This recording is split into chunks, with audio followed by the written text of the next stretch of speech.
Hey friends, welcome to the Swing My Heart podcast. Come join me, your host Nicole, for some hope-filled conversations about heartfelt entertainment that makes your heart swing. Hey everybody, welcome to the Swing My Heart podcast.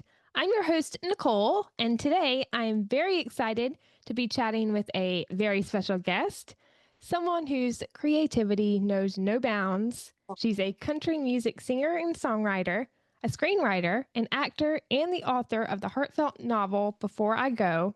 Her storytelling really captures the heart, whether it's through a song, a novel, or one of her holiday movies or rom-coms. You've seen her recent work in Christmas in Midnight Clear, and she's keeping the festive spirit going with her upcoming screenplays, Christmas on Every Page, There's No Place Like Christmas, Christmas at the Inn, and Have We Met This Christmas? I first met her at RomaDrama in West Palm Beach in 2022, and she was every bit as warm, funny, and down to earth in person as you'd imagine. She's one of those people who radiates joy and makes everyone feel like an old friend. I can't wait for you to hear her stories about songwriting, screenwriting, and what inspires her to bring so much heart to everything she does.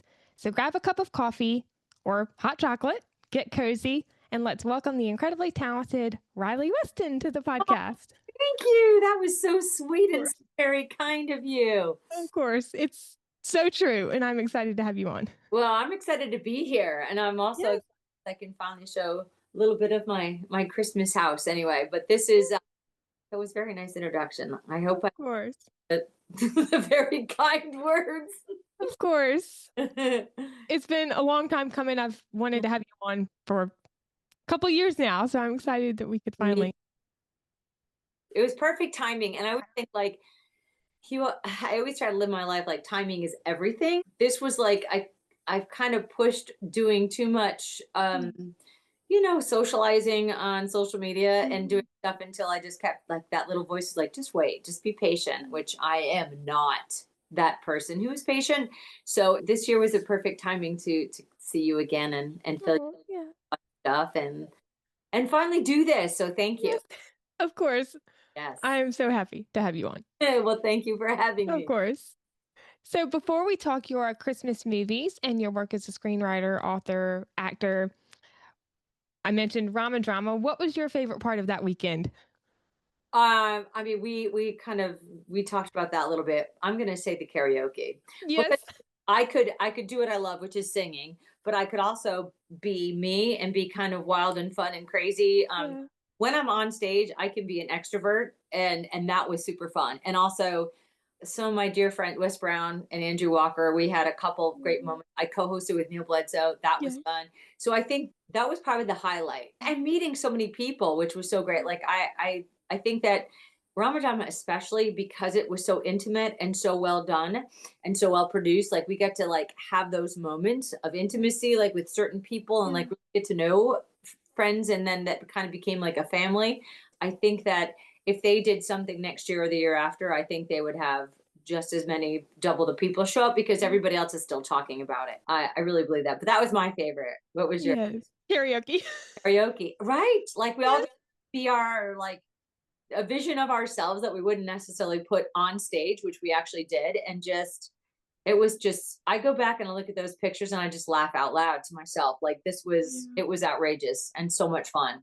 Vote for karaoke night. I had a great time the whole weekend. I loved every part of the weekend, meeting my Postables family, the Science Delivered cast, all the Hallmark, Great American Family actors that were there, Andrew, Tyler, Neil, of course. I enjoyed meeting you, of course. I mean, it was funny because like there are so many connections. Like Danica and I met. Yeah, Danica. We met that weekend for the first time. And then she was in the process of moving to Nashville. And somebody, like two of the people that were kind of like helping us throughout the weekend, introduced us. And then it was kind of like we just became friends since then. And then cut to like 2.5 years later, we just made our first movie. So that's awesome. that was kind of neat. And then Colin and I met that weekend. Oh yeah. Field, and we actually just shot a movie in August into September. We shot a thriller together. So it's kind of like it was kind of the building blocks, I guess, like the first level of me meeting some great people and also meeting good friends, new friends, and that have become Yeah. like partners now in making some great movies. So Awesome. it's Yeah. just come back, Yes. RomaDrama. Loved meeting Wes too. Trevor, I met at Trevor RomaDrama. and Yeah. I also had a few movies. That's like Yes. the one I forgot about. Trevor and I, yes, that's another one, and Yes. it's really been great. It's Yes. I don't think anything will top that weekend than singing with Kristen. 100%. No. Nothing could. No, that was pretty special. No. Really. Yes, it was so fun and Yeah. fun little behind the scenes of how that came to be before we get started. I had done a cameo call November or December of 2021 Okay. before RomaDrama was originally supposed to be Yes. in January. And Right. then it got pushed because of COVID to June. Right. And then I did another cameo call with Kristen. I think it was around Valentine's Day of 2022. At the end of the cameo call, we got to talking about music, and I had mentioned that I sang Tim McGraw by Taylor Swift at my talent show in high school my senior year. And we were talking about karaoke night, and she said, Right. hey, why don't we do that at karaoke? So, That is so cool though. And also I mean, I yeah, have so much respect and admiration for yeah. people that do what they say they're going to do. And in this Yes. of entertainment, sometimes that gets mishandled or just completely ignored. And so Yeah. I love hearing that. And I have no Yeah. I wouldn't doubt it from her. She's Yes. It really did speak volumes to her character because yes. at the cocktail party on Friday with the All, Postables, the cast stopped by to, yeah. meet and greet everyone, hang out with all the Postables that were there. And as they were leaving, I walked up to Kristen, just to remind her, ask her if she still wanted to do it. Because, sometimes people forget with life and work and stuff. Yeah. So I went up and I asked her if she still wanted to do it. She said she was feeling a little under the weather. And I said, if you're She not was. feeling great, if you don't want to do it anymore, that's completely okay. And she said, no, We're I doing promised that we would do it and we would do it. And that just, that's it's even more admirable. mhm. But I mean, Yes. there's a lot of us that weren't feeling 100% that weekend. Yeah.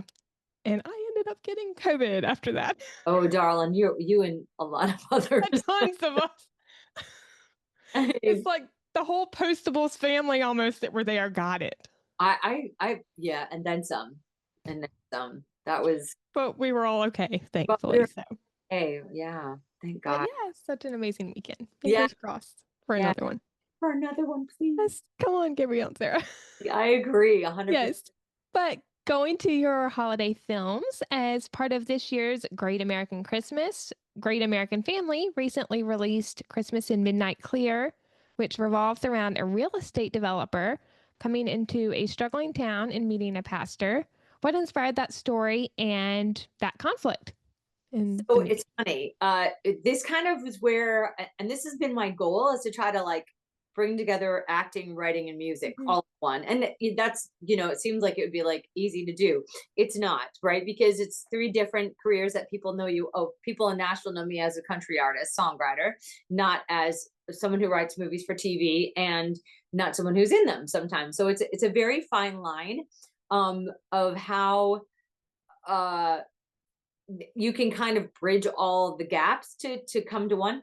So the inspiration behind this is interesting. I have a song called Town for Sale, based on a very real area that I drive to. I'm in Nashville. I'm based in Nashville. My house is in Nashville, but I spend a lot of time in upstate New York, in the mountains. And I have a cabin up there where I go in the summertime, where my family meets, between like May and October, May and September. And in the wintertime, I take off and I go sit in snow, also in the mountains, and I just get an Airbnb and I just hop around to whatever Airbnb is open. And my dog and I go and play in the snow.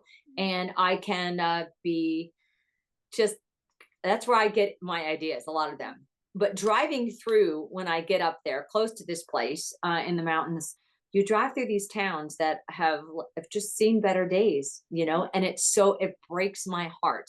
And I was driving up with a friend of mine from Nashville, and I said, I want to write this song called Town for Sale.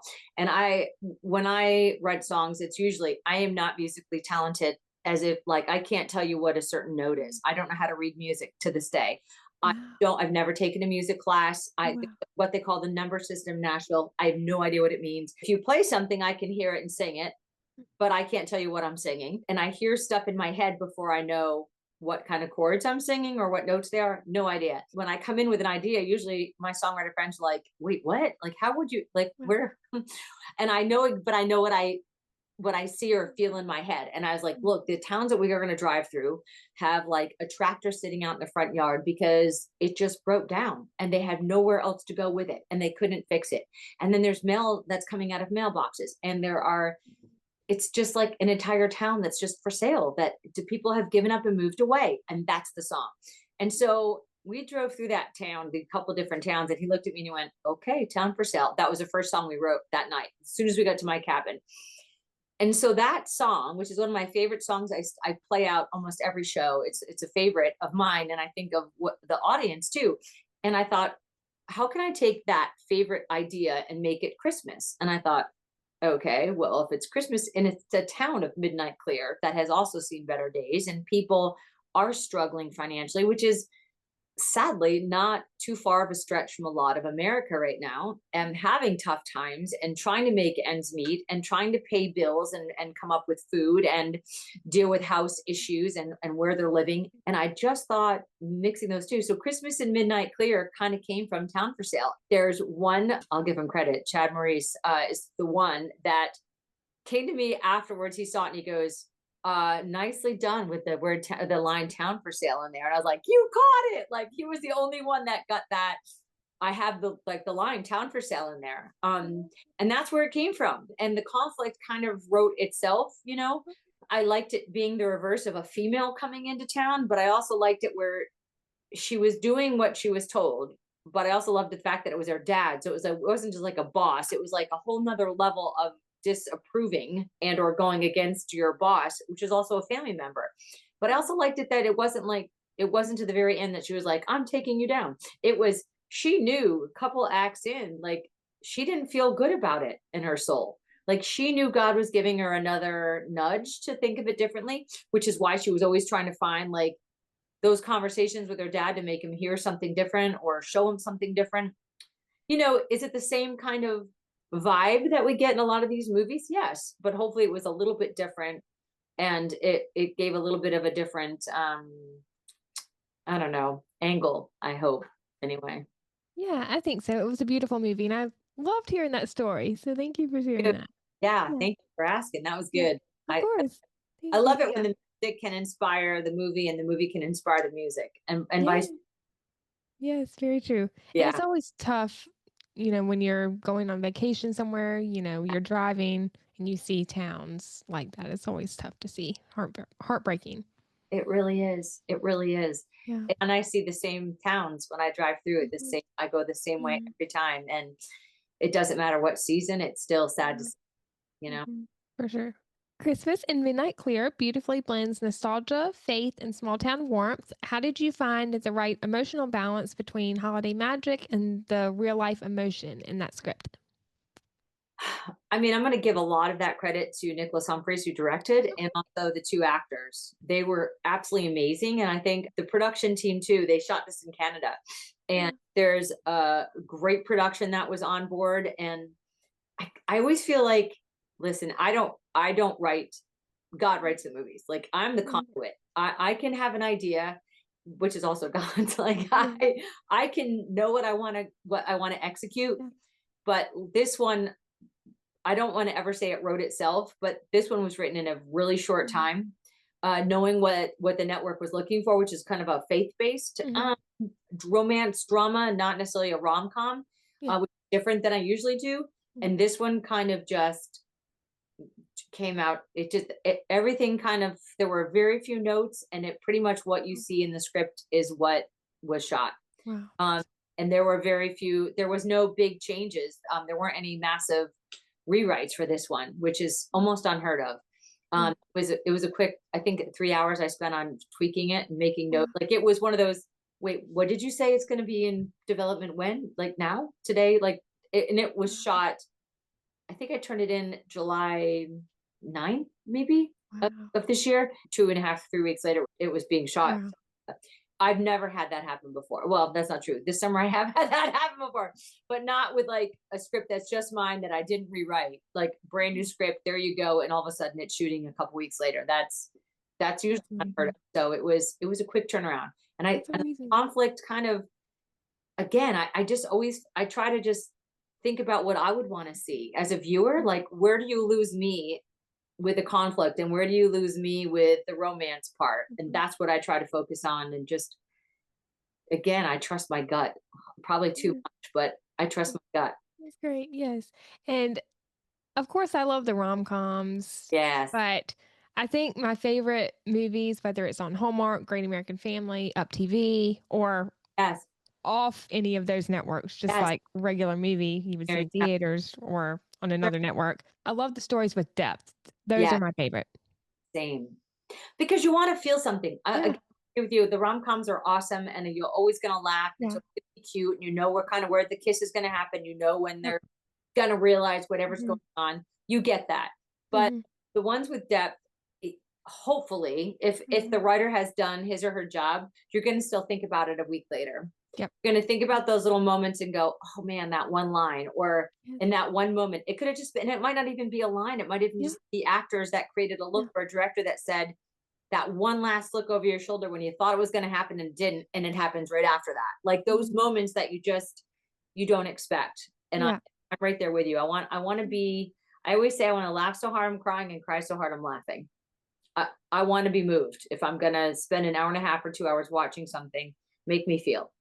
Yes. Mhm. Give me something. Yeah. Yes. And especially lately, Hallmark and Great American Family too, they've been doing a lot of that. Yes. Specifically, one in particular that really stands out on Hallmark is Signed, Sealed, Delivered. I'm sure you know I all about Signed, Sealed, Delivered. out Martha there. Williamson is a Love that. creative genius. Yeah. I love their movies. 100% behind. I mean, I've watched almost every single one of them through the years. Like She they're great. makes you cry Yeah. until you're laughing, and then vice versa, like you were just saying. 100%. And that's what it should be, in my opinion. Yeah. I don't want to watch something and just go at the end of an hour and a half, be like, I don't get it, what I just wasted my time on, or I don't feel anything. If I Yeah. go, yeah, like Yeah. then I wasted Yeah. then For sure. I've just wasted an hour and a half. Like, Yes. yeah, For sure. Yeah. You want it to be worth your time. exactly, Yeah. exactly. As the writer, what was the midnight clear moment in the story for you? The emotional beat you knew would be the film's heart. The moment that I loved, which had nothing to do with romance necessarily, was when John McLaren, they're all in the diner. She's asked for 24 more hours to go home and talk to her dad slash boss, and give them just give her 24 hours to try to figure it out. And she asks them to trust her. And he stands up and says, I trust her. And then the next person stands, and then the next person. That right there, like when I wrote it, I was like, like that to me, I thought was a beautiful, when they all like take their time, like it wasn't about love. It wasn't about Christmas even. It was Mhm. about just seeing somebody and hearing somebody ask Yeah. for something, and then saying, I trust, I'm there. Mhm. Like I believe. And it's that little I believe thing. And then I love his speech in the church. I love when they sing Came Upon a Midnight Clear. I loved that when he sees, Love that song. like I like that too. There was one more moment too I loved that was about females. It wasn't even about love either. But when she came back and said, I have nowhere else to go, to his sister. And it's like that moment where she says, welcome home, which is what a Great American Family's kind of lines. And I just Mhm. thought it'd be kind of Yeah. cool to throw that in there. But I love it when she just looks at her, just like, if you go back to spiritual and the Bible, it's like they had nowhere else to go. They went Yeah. to, you know what I mean? They were in, Mhm. hey, they laid in, you know what I mean? Like Yeah. so it was like that kind of thing where she's like, I've got nowhere else to go, please. And Yeah. it's like, welcome home. And I just love that. Those were the two moments that stood out to Mhm. me. Have nothing to do with the love angle, but I love that. Yeah, that's beautiful. And the first one you mentioned, that actually kind of reminds me of a scene in When Calls the Heart season 3. I won't give any spoilers for anyone that hasn't watched the show, but there's a character that comes in, and actually he's a pastor, and no way. yes, and he has a past life that he's not proud of.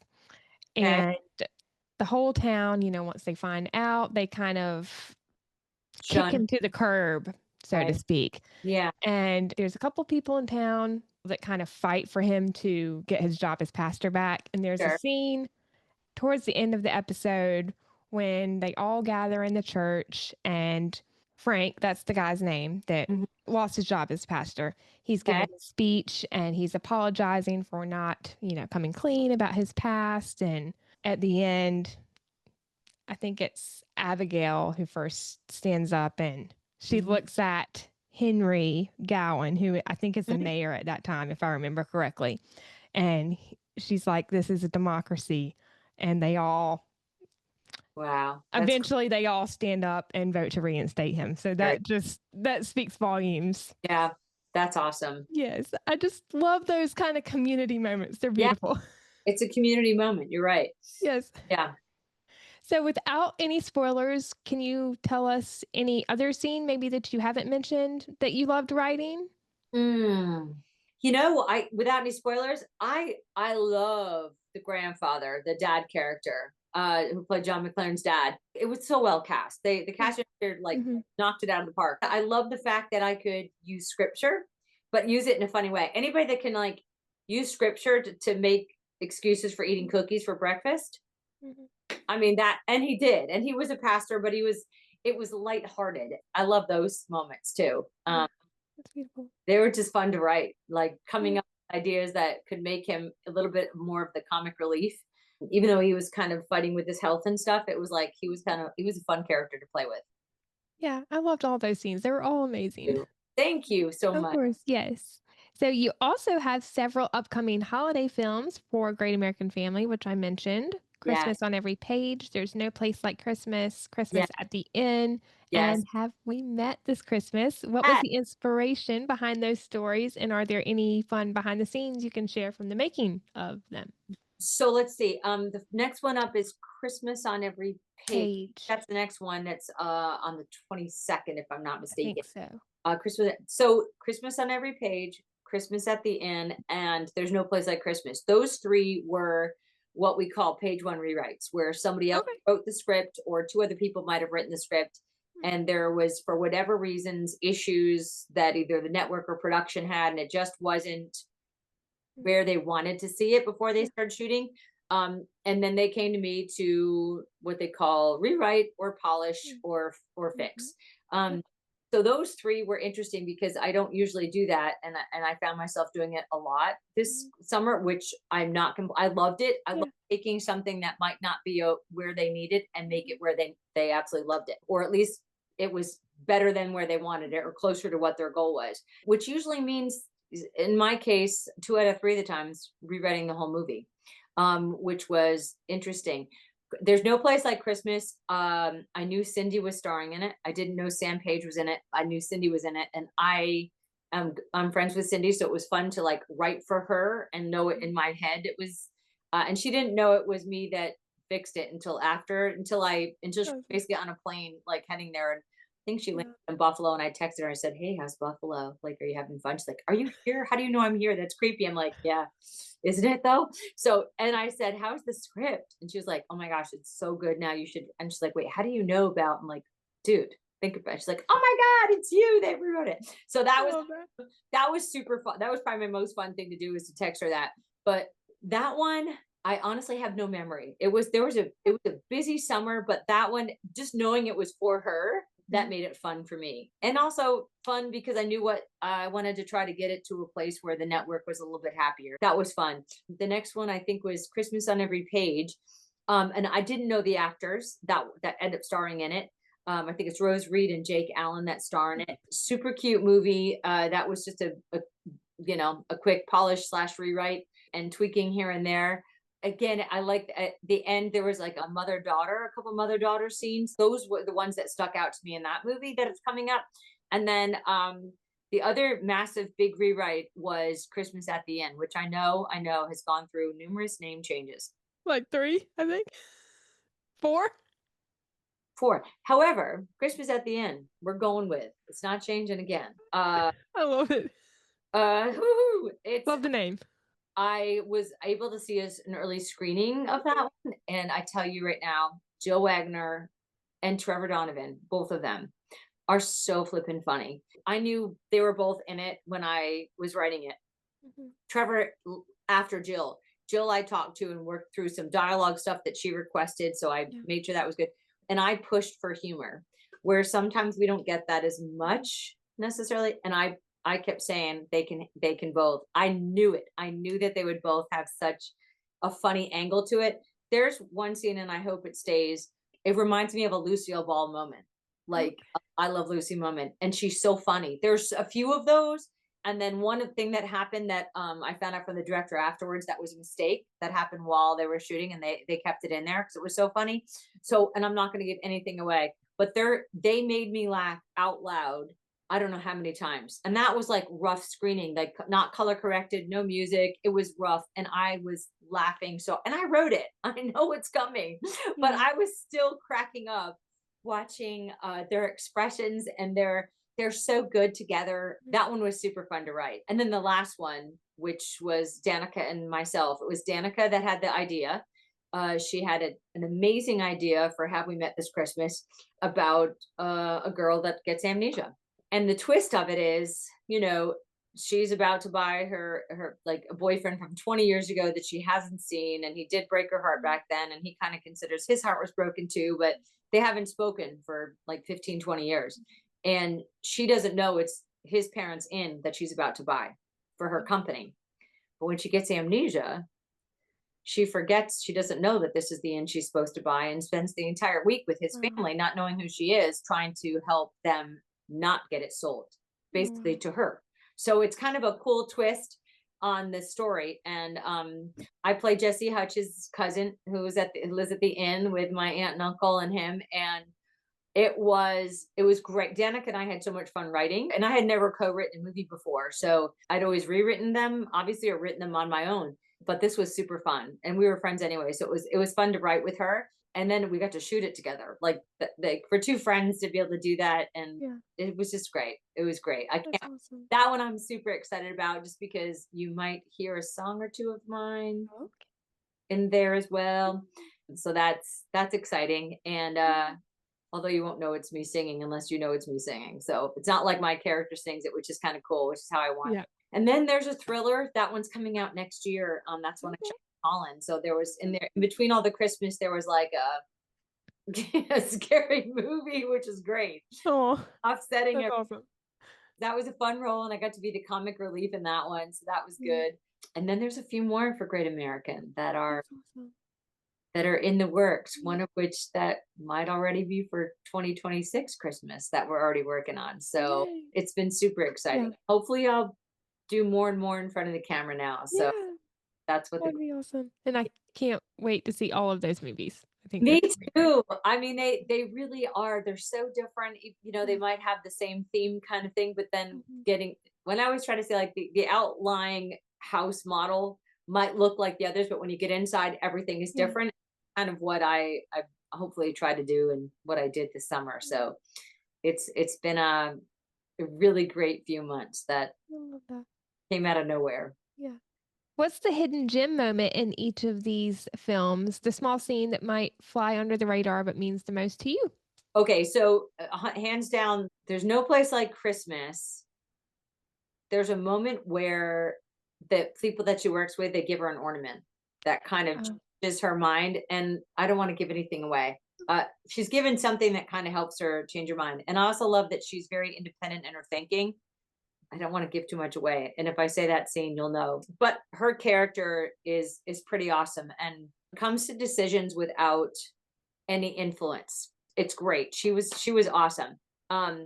Christmas on Every Page, easily the mom and the daughter. There was those moments between the mother and the daughter that I thought was great. And the parents were great.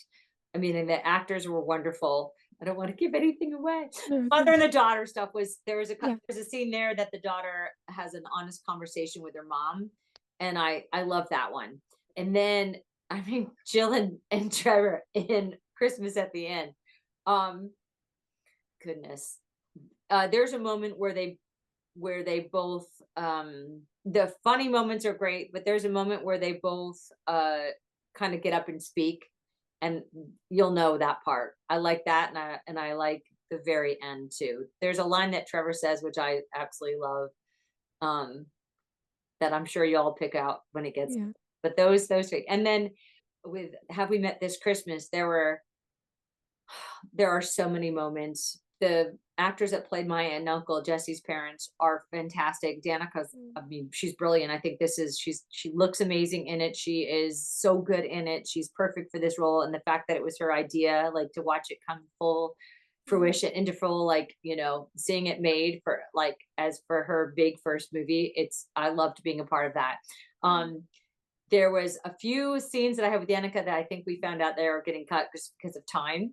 Yeah. It's unfortunate, but there's two cameos that come in at a party scene that everyone will know that I don't want to give away, that are really exciting, and that's kind of fun. And then there are, I mean, I did those two scenes I had with Danica. If they're not in it, you won't see those. And those were super fun to shoot just because we're friends and it was fun to shoot with your friend. But there are two that I have with Jesse, one in particular it's kind of comic and fun. And that was probably my favorite one to shoot. Okay. Jesse and I ad-libbed a lot, which we just had fun. But there was one in particular, one scene where he comes clean and it's kind of funny. So hopefully you guys will think it is. I'm laughing even though I know what it is, but that was probably my most fun one was to shoot that scene with them. Oh, I love that. Can't wait to see all those scenes. Yeah, they were all so it was it was an incredible few months. Somewhere in between there, I recorded a Christmas album that I'm still finishing up recording, which should be done by Thanksgiving and out all like streaming platforms. Be super. A couple originals and then a couple of songs that you'll know. And so yeah. If you could combine characters or moments from all 5 films into one ultimate holiday movie, who or what would you bring together and why? Oh my gosh, Nicole, that's a good one. Thanks. Wow. Oh golly. I know that's a tough question. It so is, because there's so many actors that I love. I would bring in probably all the actors that I know between like Cindy, Danica, me, Jesse, Trevor, Jill, and I would make it like a Christmas reunion movie, like friends that grew up together that hadn't seen each other for like 10 or 15 years that all meet back at a Christmas inn, like in a remote, snowy place, and either they have their other halves or everyone has their own little thing going on behind this closed doors, and we realize that it's really about long-lasting friendships, kind of a thing. That's amazing. I would be coming to Great American 2026. No, I can't. I was about to say, come on, Great American family. Hashtag Great American Christmas 2026. American Family 2026. You know what? You never know. I mean, I have been a big fan of trying to say, let's start doing that on Great American, like throwing in cameos. Yes, Hallmark's been doing that. I have suggested it a few times because I think we all kind of overlap a little bit, but also I think fans love to see those little Easter eggs. Excuse me.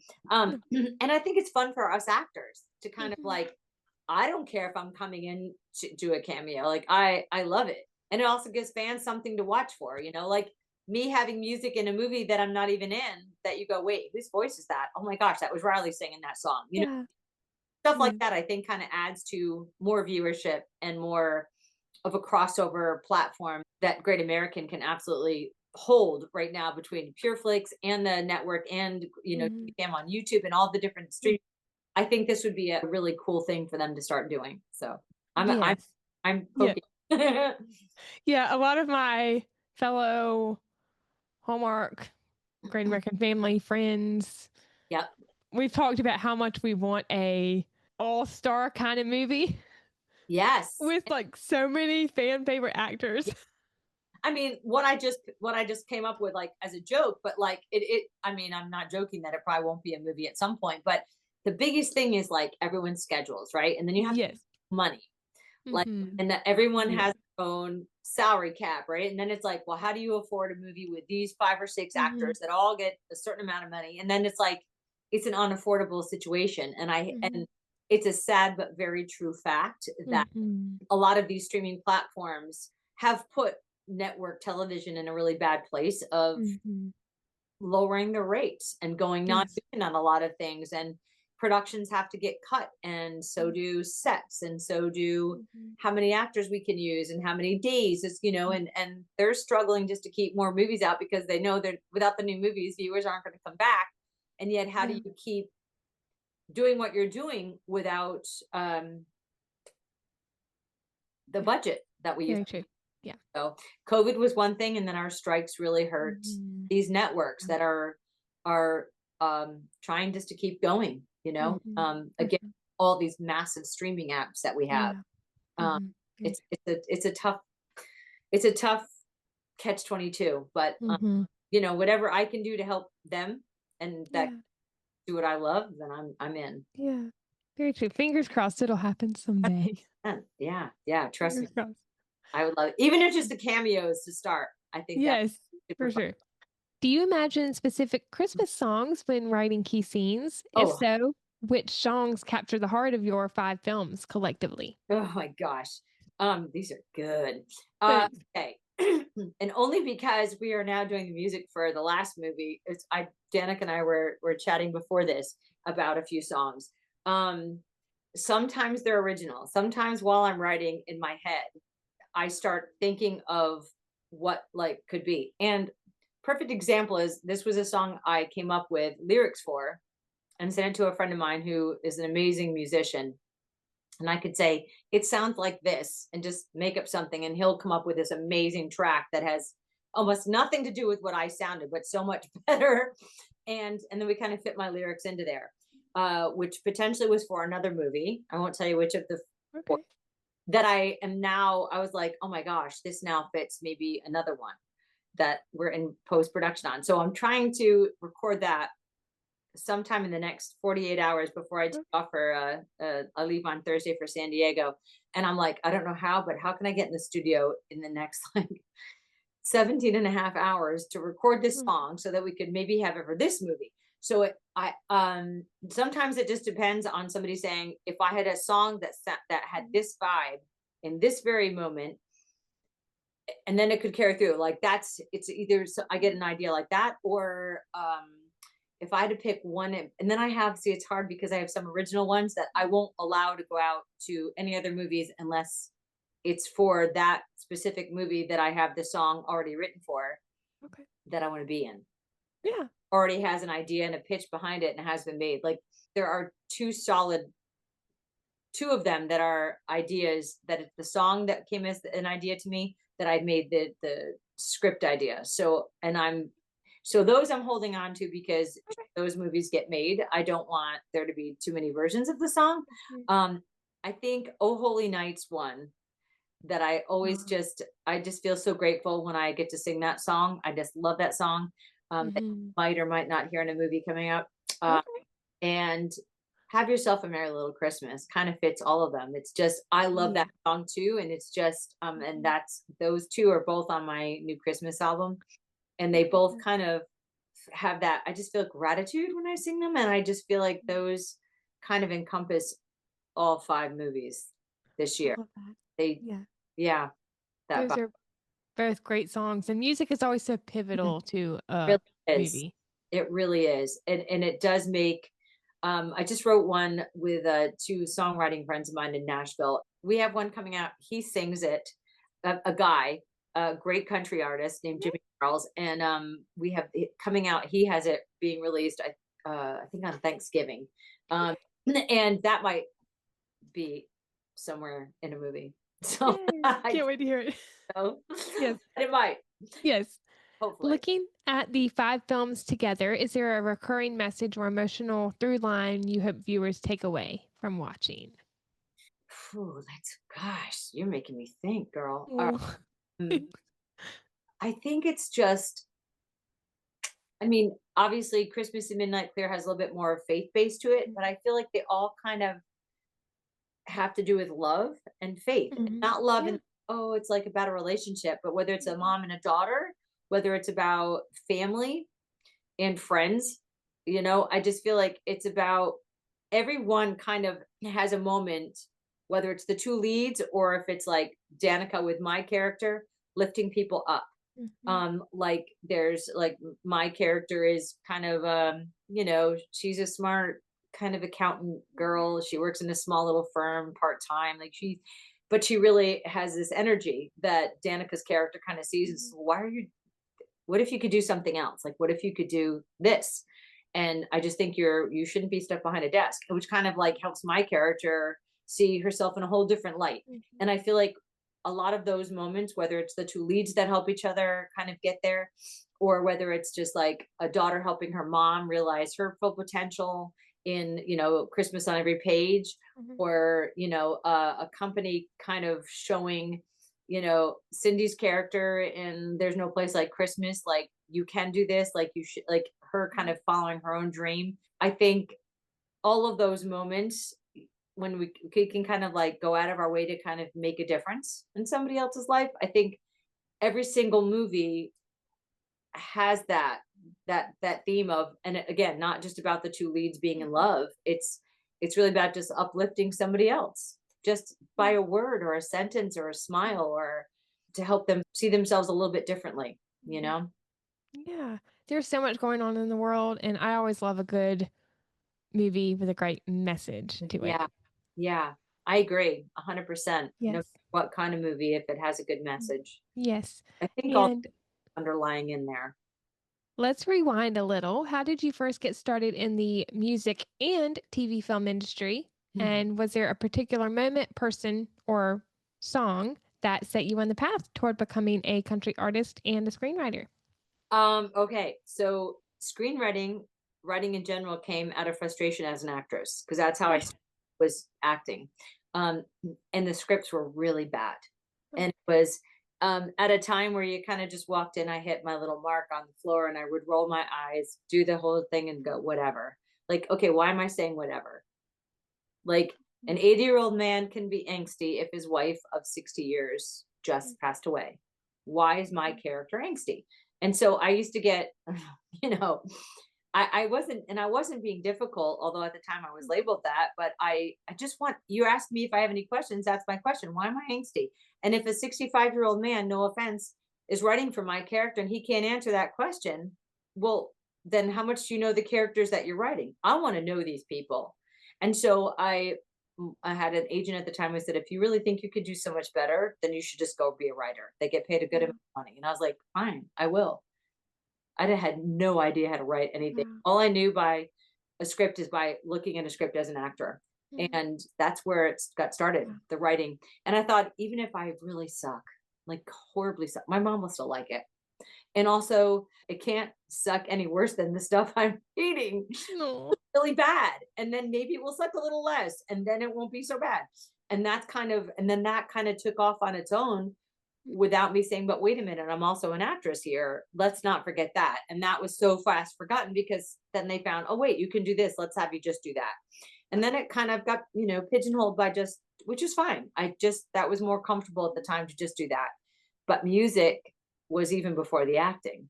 It's just that nobody in Los Angeles really cared about country music at the time. Mhm. And so I figured I'd write enough on the movie side and then move to Nashville, which I did, and thought I can write a movie anywhere. And if I get a job as an actor, I can go fly anywhere. But music kind of had to take place here. As far as being inspired, I mean, I'm old country. I don't like anything on the highway anymore. And I will say that gladly to anybody's face at Sirius XM on the highway. Oh Um, my goodness. it's not country. A lot of it. I shouldn't say A all. lot of it. A lot of it is just not country, and I just don't like new country, Mhm. which doesn't sound like country. Yeah. You give me, Faith Hill, Martina McBride, Reba, Dolly, Mhm. any day. Gretchen Wilson, even Miranda Lambert. Like, Yeah. let's go back a little bit. Tim McGraw, Garth Brooks, George Strait. I mean, let's George. come on, like give Alan Jackson. Alan Jackson, like Toby Keith. I was I just about to say Toby Keith. I like the one concert I go back to in my head is watching Garth Brooks. Like I will go. I mean, there's nothing like seeing Garth Brooks live. I'm sorry. I just, and that's country to me. Um, and that's where my heart is. Like, I love writing it. I like to, like today, right before this, like I was like, okay, wait, this is the song. This could be used. How do okay, I need to change these couple lyrics. This would work. And like in my head, trying to figure out how to adapt, with this great new track that my friend just did, what I just wrote in my head and make it a song by tomorrow. Like that to me is like a great puzzle. And so they all kind of weirdly inspired each other. Like the acting inspired the writing, right? I've always been a singer, which kind of inspired the acting, like get me out of my own, very, very narrow box I have myself in. If I'm on stage singing with a mic, I'm great. I'm the biggest extrovert. Yeah. Doesn't happen when I'm at Walmart on a Saturday night shopping. I'd rather be home in my pajamas, like, and usually am. But the singing inspired the acting inspired the screenwriting. And then the screenwriting kind of inspired writing that one book. And then they all kind of now are hopefully coexisting and or integrating themselves into each other. The big goal is to say like, okay, especially Christmas, just because that's where the mode I'm always in and my happiest place is to take one of the songs that I had the idea for, that I wrote, that I recorded, to say, here's the movie version and star in the movie that I've written and have the song. And that would be the big win for me and the big goal, to kind of see it all come together. In the meantime, though, I love writing songs for movies that I've written, and some that I didn't write, that are just songs that I've written that could be in any movie. And I love being in other people's movies that I didn't write, and love writing movies for my friends that I'm not in. But to have them all kind of cross-pollinate is pretty cool too. Yeah, that's amazing. And you're great at all outlets. It's a different outlet. It kind of happens every day, and it kind of depends on what day it is, what outlet I'm working on. You know? That's what makes it kind of fun. Yes. It's always changing. Yes.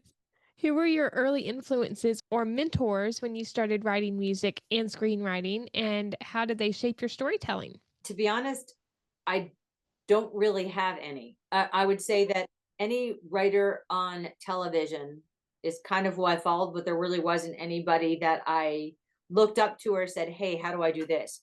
I didn't have that.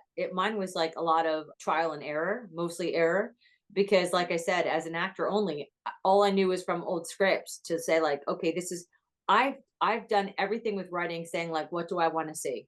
Mm-hmm.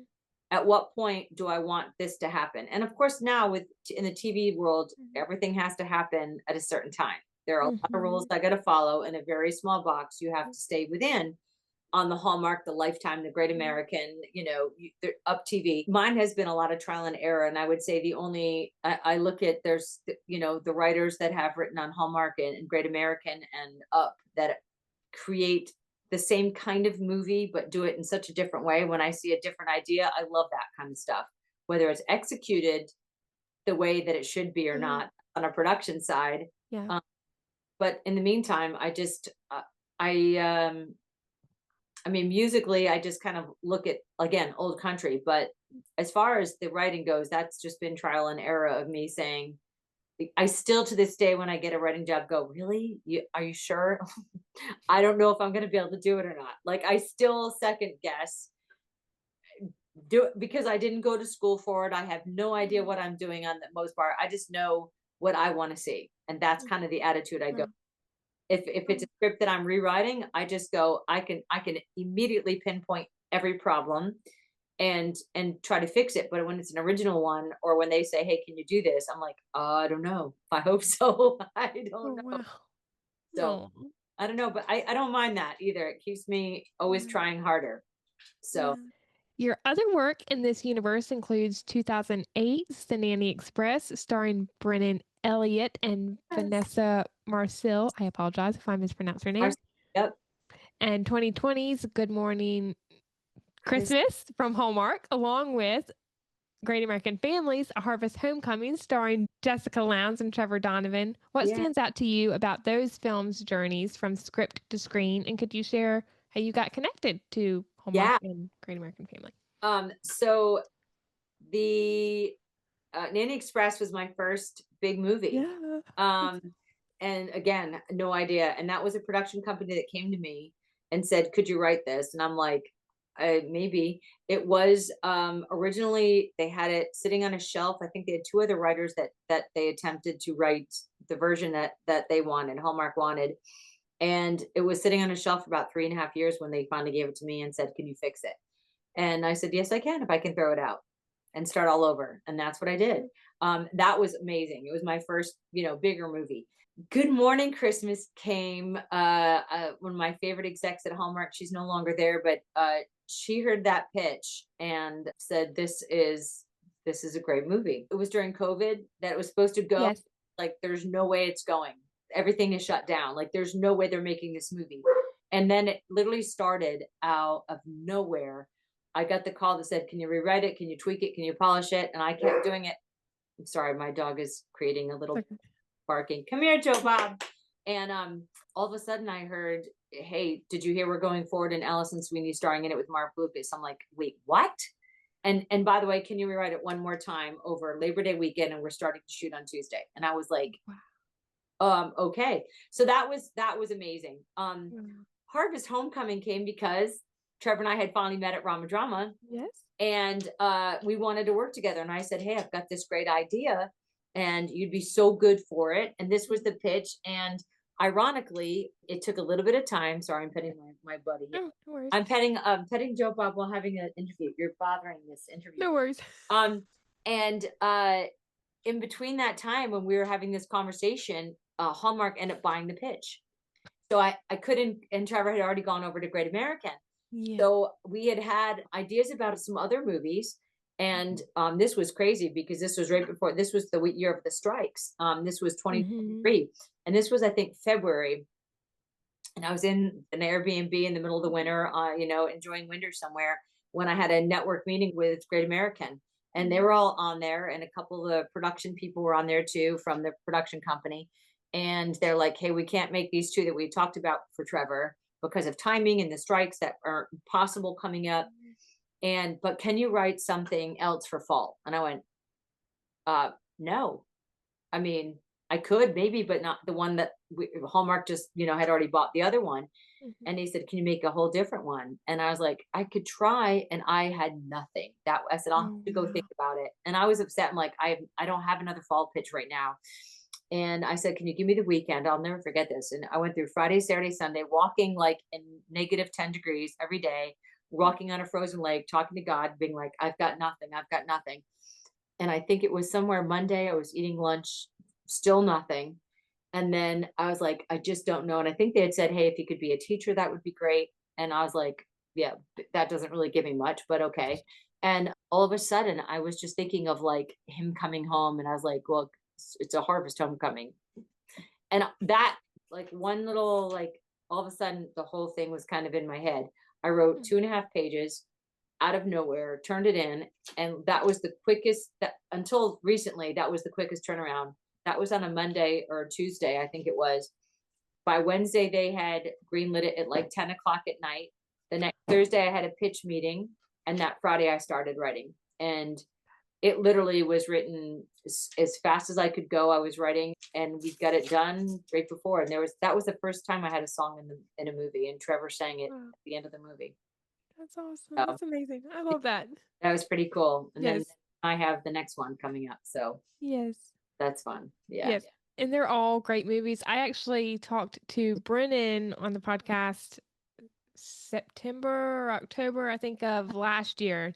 Okay. And he talked about how great it was working with you.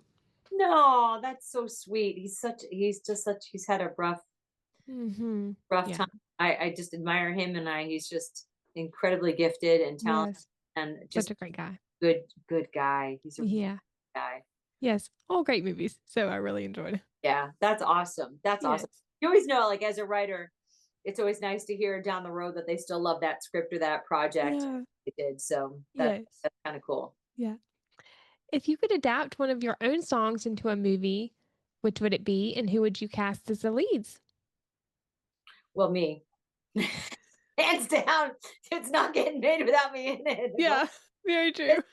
but there are two Christmas songs I have. One is called A Country Kind of Christmas, about three generations of one diva in the middle, the mom. My mom carried kind of like a Reba, and then my grandmother. And the grandmother kind of fakes an illness to get the family back together again. And it's my character is a really great country artist and songwriter in her own right, but the mom is like Reba. Like she's uber famous, like been traveled most of my childhood. My grandmother kind of raised me. She needs a Christmas song, like a really good one finally. And I've written it, but she doesn't know it's me that wrote it. And of course, like it brings us together again and we kind of rehash everything and get everything out in the open. And when she finds out the song she's picked to record is written by her own daughter, she brings her daughter out with her to sing it. So it's like a really sweet, family moment. It's more, of course, there's love interest in there, but it's really about family. The other one is called Never Grow Too Old, tentatively titled The Christmas Song it is. Just search the sky on Christmas Eve. That's the long version. And there'll be a new title for the movie, but it's about a girl who just wants out of the family business and just wants to sing and just wants to go experience what it's like because her family's really busy through Thanksgiving through December. It's all hands on deck. And she's an accountant and that's her life. And she's just done and she's just wants something different. And her dad finally agrees to let her go. As long as she's back right before Christmas, she can go experience something else, go do whatever she wants to do. And she goes to like Nashville and gets involved by mistake in a singing contest, like The Voice or American Idol. And and doesn't think she's going to make it very far, but continues to kind of get further and further. Of course, throughout there, she's met somebody and there's a love interest. And she gets down to the final two and she realizes she's got to go back home because that was her promise to her family. And what we find out is that her dad is Santa Claus. That's awesome. That is why she has to go home and kind of be there for her dad. And she ends up going back and her dad, Santa, basically says like, I've been watching you and I know what your heart really wants. As long as you can give me like a week before Christmas every year, you need to go live your dreams.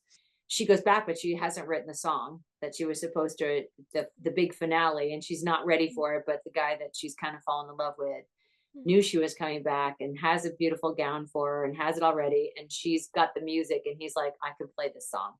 And it's the song that I've already written and recorded, but it's like, Never Grow Too Old. And of course, then he's like, I really want to meet your family. And she's like, have you ever been to the North Pole?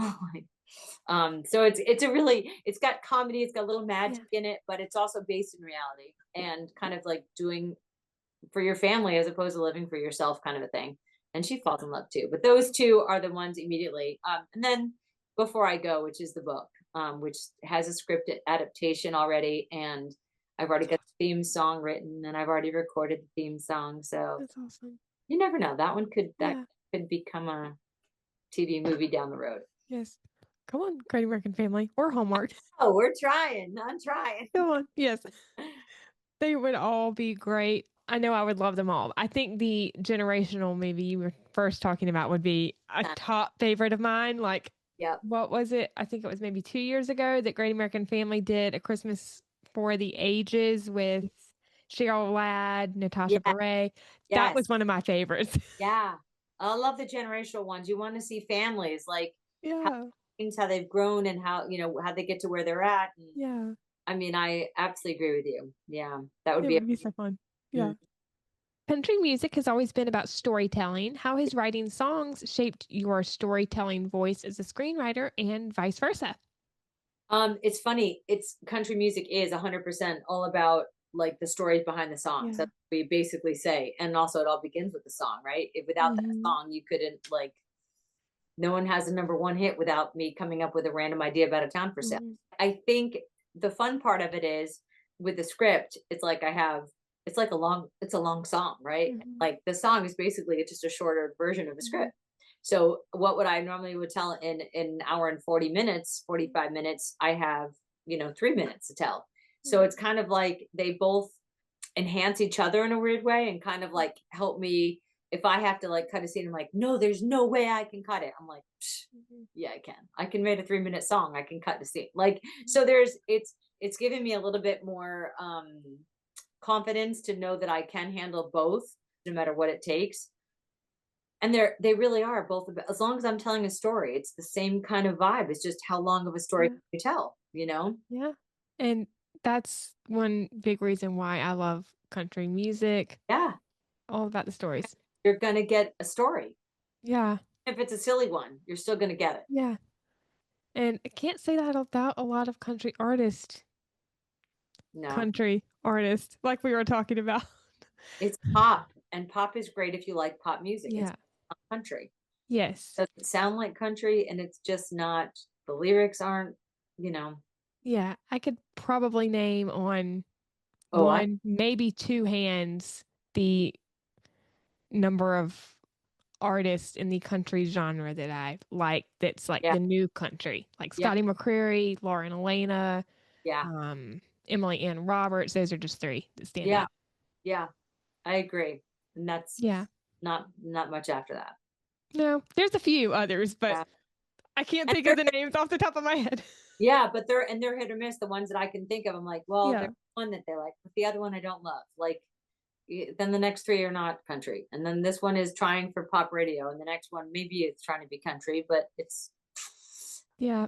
Old country, that's my favorite. my two country, prime country on Sirius that I listen to. Randy Travis. Yes. Oh God, yes. Three Wooden Crosses is one of my favorite songs ever written.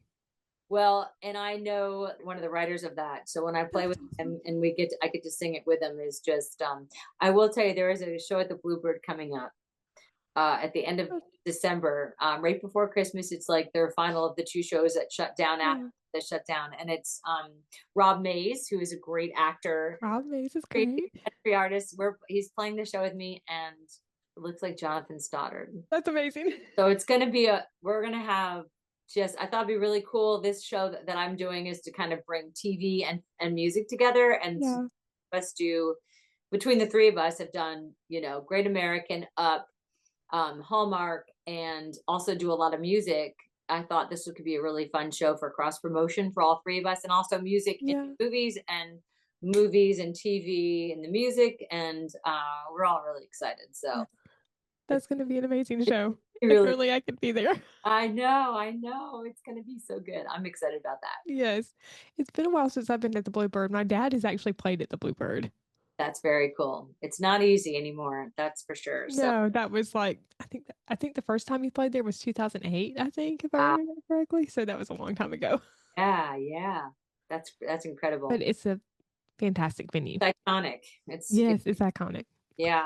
If I play, it's one of a couple places, and that's one of them. You've performed for live audiences as well as written for the screen. How does connecting with an audience through a song differ from connecting with viewers through a movie?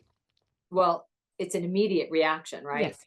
Song. Yep. So that is great if they like it, which, knock on wood, I'm just going to knock on wood, that they usually do, which is fun. But, I don't know until like days or like that night of, like I have to wait.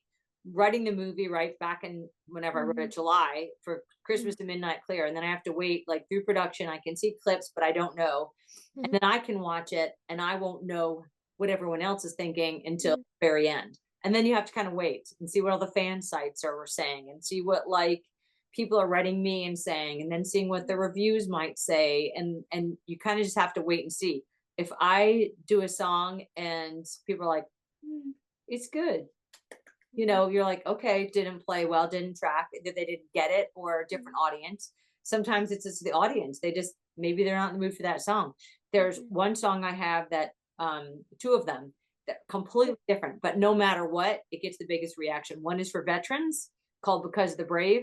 I always get love that song. That, like, by the time I'm hitting that last note, 9 times out of 10, I can't hear anything, because it's usually people like yelling, which is great. Not because of me, but for veterans. And the other one is 100% because of the situation. It's called I Get the Dog, about a breakup, and somebody's got to. And this was before Joe Bob, but Joe Bob, don't be a naughty boy. I can see you licking over there. And it was based an ex-boyfriend in a bad situation, and I got the dog. And I wrote a song about it. And I love that usually, and when I first started playing it, I wasn't ready. I had just learned how to play the guitar and was very focused on making sure I was hitting all the right notes. And I wasn't prepared. It was at the Bluebird too that this happened. I wasn't prepared for people to start laughing when I got to the chorus. And so I finished the course and everyone was laughing. And I was like, oh crap. Like I've just got to keep playing until they Yeah. then I started laughing because they were laughing. And it's this great funny moment of that was just so raw because my facial expressions are like, I just keep playing. Like I had no idea. Yeah. But I love that immediate reaction and connecting with fans that way. But I'm not gonna lie, I've also loved the feedback from Christmas and Midnight Clear, and it makes me happy for Great American Family more than anything. Like Oh, I love that. had a good couple Yeah. of movies. Yes. I love all of your music and all of your movies. So it's great. Yeah. I'm glad that you have gotten some great feedback from your work. Me too. Hopefully Yes. continue. Hopefully Yeah. hopefully I'll be making it more in front of the camera is equal to the back of the camera Yes. and I'll Yeah. keep circling around the camera. Yes. Fingers crossed. Yes, absolutely. You've built a beautiful career centered on heart, hope, and humanity. What has been the most rewarding part of working in this feel-good storytelling space?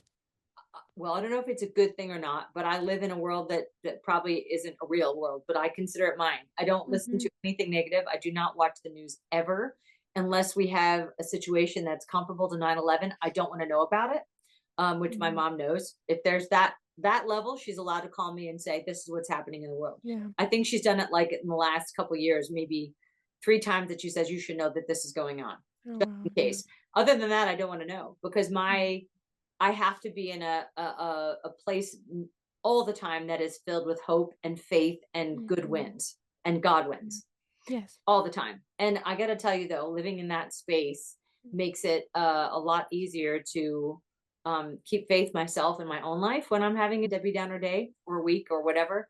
But it also just makes me a happier person to help others too in that space. And it's so much less energy Mm-hmm. to just be a nice person and try to do something or say something nice or Yeah. smile at somebody that you don't know what kind of a thing you're bringing to their life Mm-hmm. than it is to be a jerk. And Yeah. that's kind of helped me immensely. I joke about my dog being my boyfriend, but he kind of is.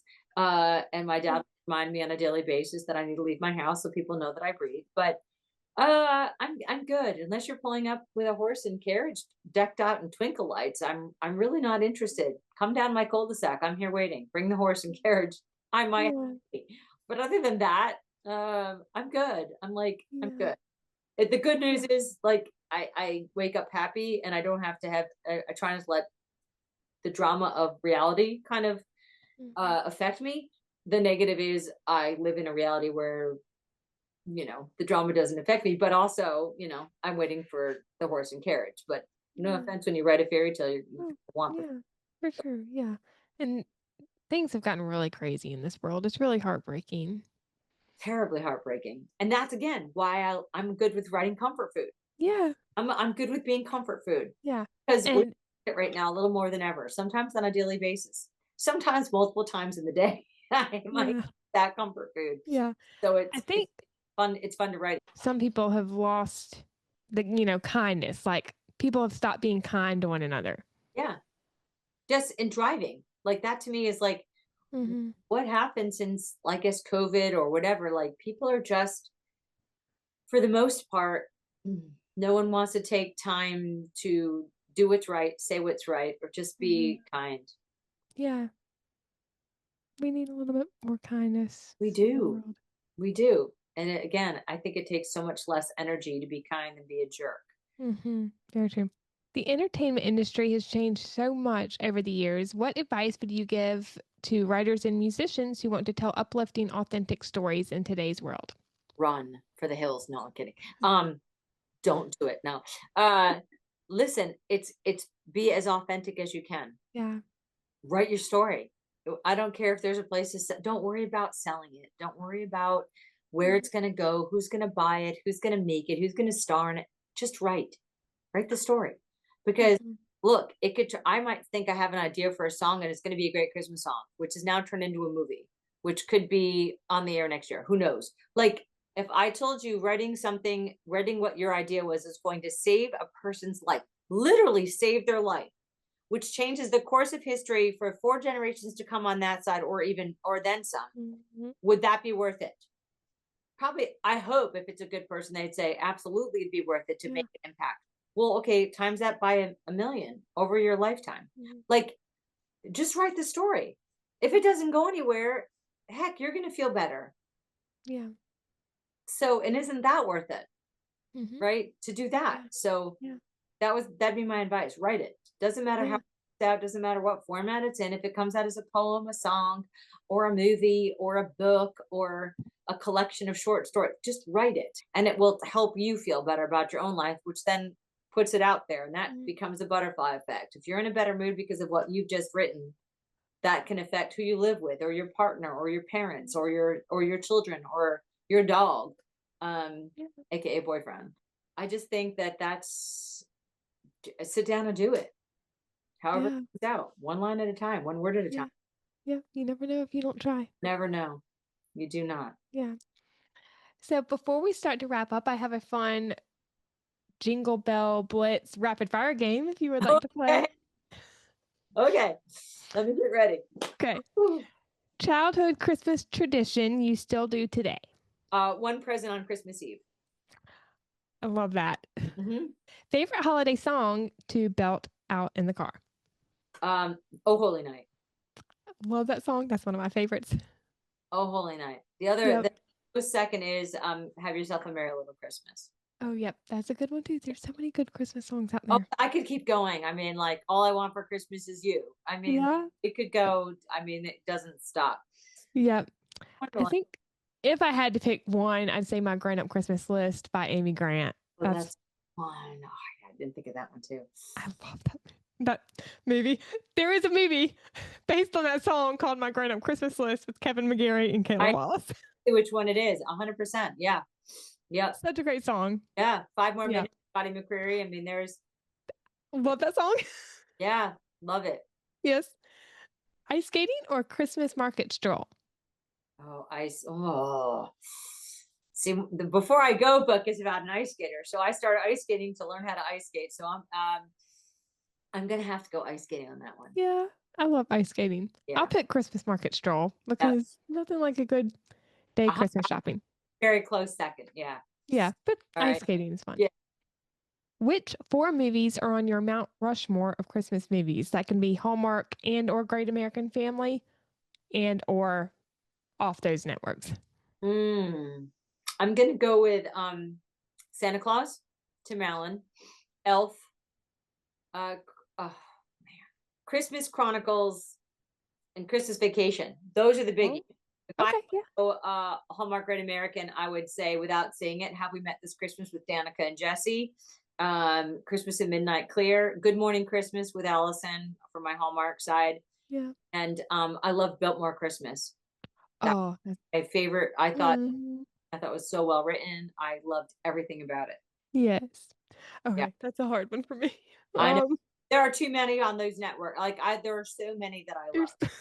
There are so many. And I didn't name like 98 of them that I would watch any given second. Off those networks, Santa Claus.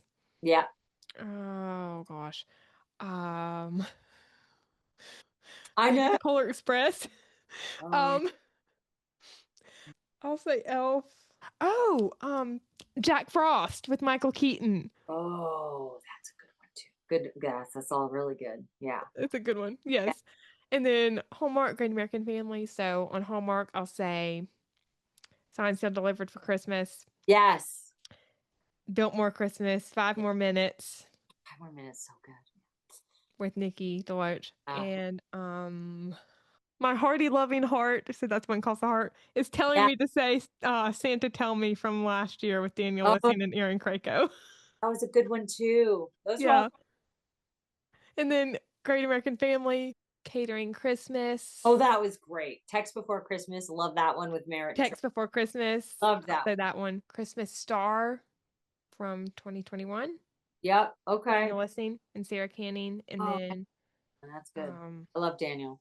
Yes, me too. I'm just going to call it right now. I'll say When Hope Calls Christmas. Oh, yes. From 2021. That's a good one. Yep. That's so good. I'll pick a fifth one. I'll say, have we met this Christmas? I'll go out and say it right now. Now it's going to be the top. Yes. It's Yes. good. Or There's No Place Like Christmas with Cindy and Sam, because I love both of them too. I love both of them so much. Yeah. Yeah. We could say they're a tie then. Yes. Okay. It's so hard to pick. There's I too know. many. But I think Great American killed it this year. I think they knocked it out of the park with their movies. Even the ones that they've acquired, I love. If you opened a Christmas bakery, what would be the signature treat? I would say my candy cane cookies. My nana. Oh, those sound really good. Oh, they are like Love candy canes. flavor, but they're vanilla, but they're, oh my gosh, and I undercook them a little bit, and they're so good. Yeah. That would be the signature. Yeah. Yes. I'd say if I opened a bakery, it would probably be the chocolate peanut clusters with caramel that my mom makes every year, or peppermint bark, because I love peppermint. Either one. Like, we'd have a great bakery. Yes, for sure. Yeah. And then last one, if you could spend Christmas with any fictional character, who would it be? Any fictional character. Oh, Santa Claus. But obviously, Great one. Yeah. We're gonna go with Santa's real. So I'm gonna say Santa though. Yeah, that's a great one. Yeah. For me, oh gosh, I think it's a toss up between, and it's more than one character.